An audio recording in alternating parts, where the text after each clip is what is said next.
Chicken బోను, chicken గోంగూర, fish pickle ready చేస్తామండి ఈరోజు. ఫస్ట్ అయితే చికెన్ గోంగూర నేను టేస్ట్ చూసి చెప్తాను.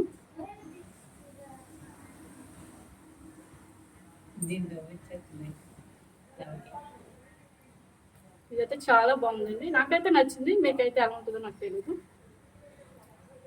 తర్వాత ఫిష్ చూసి చెప్తాను. నేను సైడ్ చేస్తాను.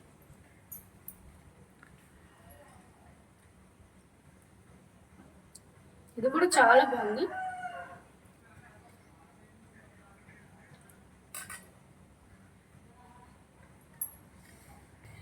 కుక్క అయితే ఇలా మిడిల్లో ఉంటేనే బాగుంటుంది, లేదంటే కొంచెం మెత్తగా ఉంటే పోతుంది గమ్ముని. లేదు గట్టిగా ఉందంటే తినడానికి కొంచెం ఇబ్బందికరంగా ఉంటుంది. ఇలా పికిల్స్ ఆర్డర్ చేసుకోవాలంటే పైన ఉన్న స్క్రీన్ పైన నెంబర్స్కి వాట్సాప్ కానీ కాల్ కానీ చేయండి. సబ్స్క్రైబ్ కానీ నా ఛానల్.